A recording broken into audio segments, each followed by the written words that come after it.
My friend got gout and got him where he can't walk. What should I get him to help him walk again? Okay, he needs to get rid of the gout. The good thing about the gout is it's easy enough to control. You can't necessarily cure it. Gout is a byproduct of the buildup of uric acid in the bloodstream. When the uric acid gets to such a high concentration that it comes out of solution, it's kind of like if you're mixing up a glass of iced tea and it's not warm anymore, it's cool. So as you put teaspoons of sugar in there, you can stir it up and you see the sugar floating around. Well, that's what the uric acid crystals will do. The thing is, those crystals are sharp as glass, and if they get inside the joint, it literally feels like you're walking on a nail. So it's excruciatingly painful. I mean, you can't put any weight on there. The pain is 10 plus on a scale of 10, 1 out of 10.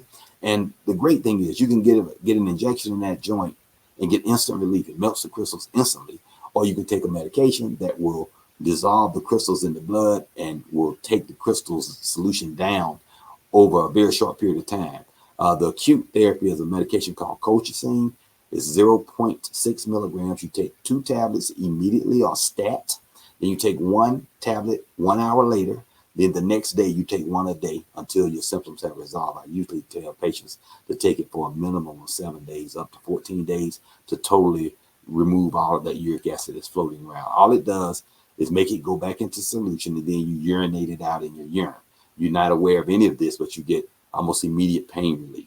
Then to maintain and prevent a gout recurrence, you take a medication. You can take the colchicine daily. You can take a medication called febuxostat, which makes you urinate out the uric acid, and so it doesn't build up in your blood, or one called allopurinol or xyloprim.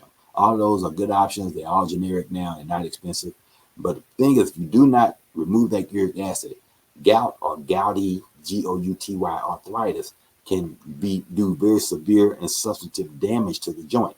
So it's an arthritis, and so it can really cause some bad joint deformity. So you really have to get on that immediately to prevent that from happening. So that once it's resolved, he should be fine. So it's not a big problem, but he's not going to be able to just treat it at home. He's going to need to go. He can get it treated probably at local urgent care with no problem.